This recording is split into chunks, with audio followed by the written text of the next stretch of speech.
शुरू करते हैं। हम लोग जो पढ़ रहे थे वो ड्राफ्टमैन, जुपिटर प्लस से ड्राफ्टमैन का जो खंड एक है, मतलब टॉपिक वन, जो 15 मार्क्स का है, drawing and instrument and software. इसके हम लोग 40 ऑब्जेक्टिव लगा चुके हैं पिछले वीडियो में, और इस वीडियो में हम लोग प्रश्न संख्या 41 से लेकर 65 तक 25 प्रश्न करेंगे। ठीक है, अब हम लोग शुरू करते हैं। पहला प्रश्न है प्रश्न संख्या 41। The length of standard 45 degree set square, मतलब पूछ रहा है कि 45 डिग्री एंगल वाले जो सेट स्क्वायर होते हैं, जिसकी दोनों भुजाएं 45 45 होती हैं, उनकी लंबाई कितनी होती है। तो देखो बेटा, हम लोग जानते हैं कि दो प्रकार के सेट स्क्वायर होते हैं। एक सेट स्क्वायर में 30 डिग्री और 60 डिग्री का एंगल होता है, दूसरे सेट स्क्वायर में दोनों एंगल 45 45 डिग्री के ही होते हैं। और इन दोनों की जो लेंथ है ना, एक की होती है 20 सेंटीमीटर और दूसरे की होती है 25 सेंटीमीटर। तो जाहिर सी बात है, जो 30 डिग्री वाला जो एंगल होगा उसकी लेंथ ज़्यादा होगी, है ना, इसकी 25 सेंटीमीटर होगी।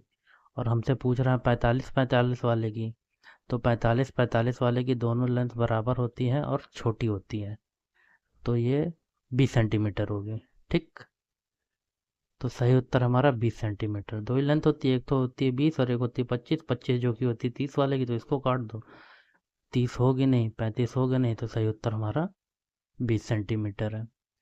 अब अगले प्रश्न में चलते हैं। प्रश्न संख्या 42 बोल रहा है फिल इन द ब्लैंक्स, यानी dash dash dimensioning system is used in engineering drawing.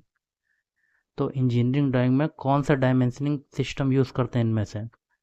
तो देखिए, इंजीनियरिंग ड्राइंग में दो प्रकार के हम लोग डायमेंशनिंग सिस्टम यूज़ करते हैं। पहला होता है अलाइंड, दूसरा होता है यूनिडायरेक्शनल। ठीक है, ये दोनों ही ऑप्शन सही होंगे। इसमें एक ऑप्शन होना चाहिए both of A and B, वो है नहीं, नोटेशन को काट दीजिए, इसका यूज़ नहीं करते हैं, कन्वेंशनल को काट दीजिए।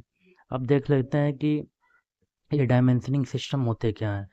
पहला डायमेंशनिंग सिस्टम जो अलाइंड डायमेंशनिंग सिस्टम है, इसके बारे में बात करते हैं। डायमेंशन को इसमें क्या करते हैं, डायमेंशन लाइन के ऊपर लिखते हैं। ये डायमेंशन लाइन है, इसके ऊपर हमने लिख दिया 4 सेंटीमीटर, तो ये हो गया अलाइंड डायमेंशनिंग सिस्टम। ठीक, दूसरा होता है यूनि डायरेक्शनल डायमेंशनिंग सिस्टम।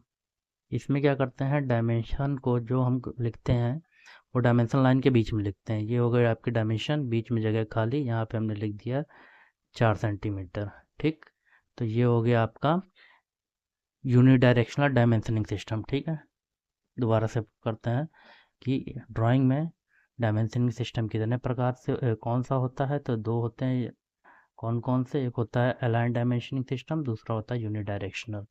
आगे बढ़ते हैं। प्रश्न संख्या 43 to draw a circle, arcs and circular curve of diameter less than 50 mm, यानी 50 mm यानी कि 5 सेंटीमीटर से कम डाया वाले सर्किल, आर्क्स और सर्कुलर कर्व को ड्रॉ करने के लिए इनमें से किस ऑपरेटर्स का यूज़ करते हैं। देखो भाई, 50 mm डाया का बोल दे रहा है। फ्रेंच कर्व का तो नहीं करेंगे, क्यों, क्योंकि फ्रेंच कर्व का प्रयोग हम लोग इरेगुलर कर्व के लिए करते हैं, मतलब अनियमित कर्व के लिए करते हैं। प्रोटेक्टर का प्रयोग तो एंगल नापने और बनाने के लिए करते हैं, प्रोटेक्टर का भी नहीं करेंगे। ड्राफ्टर का प्रयोग हम लोग हॉरिजेंटल और वर्टिकल लाइन की खींचने के लिए करते हैं, तो ड्राफ्टर का प्रयोग नहीं करेंगे। तो सीधा सीधा एक उत्तर आपका बच जाता है सी। क्या है, स्प्रिंग बो कंपास। स्प्रिंग बो कंपास का यूज़ हम लोग सर्किल, आर्क और circular curve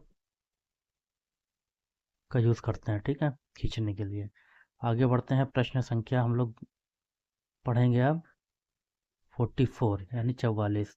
the science of drawing map is called, है ना। तो वो लाइट कट गई है। ठीक है, हो सकता है हम लोग 15 क्वेश्चन पे ही रुक जाएं, जब तक यूपीएस चलेगा तब तक हम लोग करते हैं।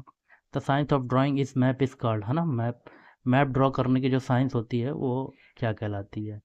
अब देखो कंटूर ड्राइंग तो नहीं कहलाएगी, तुम लोग जानते हो कंटूर क्या होता है। ये इधर ऊंचाई ऊंचाई है ना, ये कंटूर होता है, ये तो मैप से इससे ड्रॉ नहीं होता है। कैलीग्राफी भी नहीं होगी, क्यों? क्योंकि कैलीग्राफी सुलेख लेखन से संबंधित एक कला है। अब देखो भाई क्रिप्टोलॉजी, क्रिप्टोलॉजी भी नहीं होगी, क्यों? क्रिप्टोलॉजी हम लोग कोडिंग से संबंधित है ना, गूढ़ लेखन से संबंधित होते हैं। कार्टोग्राफी, यही सही आंसर है आपका। तो मैप ड्राइंग से संबंधित जो अध्ययन होता है वो कार्टोग्राफी कहलाता है। इसके बाद प्रश्न संख्या 45 की बात कर लेते हैं। After folding the sheet what visible on the top? Sheet को फोल्ड करने पर टॉप पर क्या दिखेगा? देखो भैया, ये आपकी शीट है और इसको आपने फोल्ड करके इतना छोटा कर दिया है, तो भैया टॉप पे क्या दिखना चाहिए? ड्राइंग का नक्शा? बिल्कुल नहीं, नक्शा तो भैया आपका पूरे में दिखेगा। अल्ट्रेशन? बिल्कुल नहीं। डायमेंशन? बिल्कुल नहीं। सही उत्तर है टाइटल बॉक्स, डी, है ना भाई। जब टाइटल बॉक्स फ्रंट पे दिखेगा हमको, तभी तो हम पहचान पाएंगे कि भैया ये कौन सी ड्राइंग है, इसमें क्या है इस ड्राइंग के अंदर। अब देखो टाइटल बॉक्स बॉक्स की साइज की बात कर लें। टाइटल बॉक्स की जो साइज होती है 185x65 mm होती है ड्राइंग शीट पे। ठीक है, आगे बढ़ते हैं। प्रश्न संख्या 46 की बात करते हैं। विच command convert discrete object in polyline? कौन सा कमांड डिस्क्रीट ऑब्जेक्ट यानी कि असतत वस्तुओं को पॉलीलाइन में परिवर्तित करता है? यूनियन नहीं होगा, क्योंकि यूनियन का मतलब होता है जोड़ना, और इसका कमांड इस कमांड का प्रयोग ऐड करने के लिए करते हैं। सब्ट्रैक्ट भी नहीं होगा, घटाना, इससे पॉलीलाइन से कोई मतलब नहीं है। अब दो ऑप्शन रह जाते हैं, या तो पॉलीलाइन लगा दिया या ज्वाइन। बहुत से लोग पॉलीलाइन देखते ही सही आंसर लगा देंगे, लेकिन पॉलीलाइन इसका आंसर नहीं है। सही आंसर हमारा है ज्वाइन।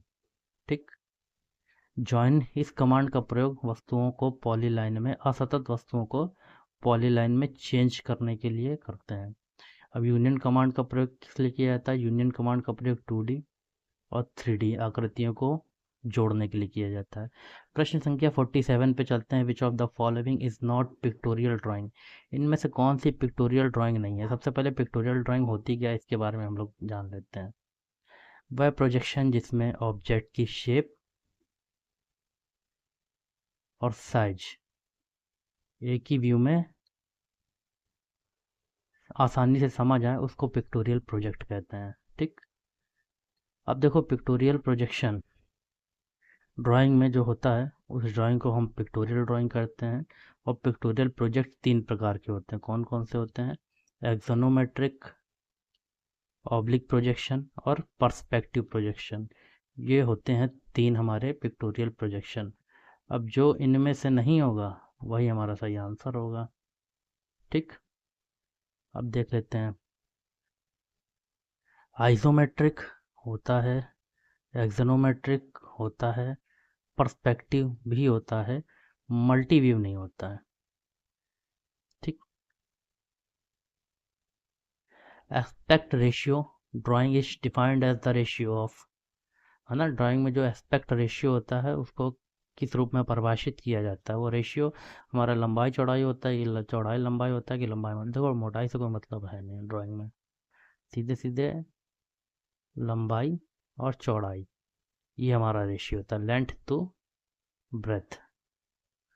ठीक, ड्राइंग में लंबाई चौड़ाई का अनुपात, लंबाई से चौड़ाई का जो अनुपात होता है उसको ही हम लोग एस्पेक्ट रेशियो कहते हैं। ठीक है, 2 डायमेंशन चित्रों में इसका प्रयोग करते हैं हम। फ्रेंच कर्व किस लिए यूज़ किया जाता है? सब लोग जानते हैं भाई, अंडाकार के लिए नहीं, क्योंकि अंडाकार एक नियमित आकृति है। पॉलीगॉन के लिए भी नहीं, ये भी एक नियमित है। सर्किल के लिए भी नहीं। तो फ्रेंच कर्व का प्रयोग smooth free form of curve के लिए करते हैं। भाई किसका फ़ोन आ रहा? 1 मिनट रुकिए।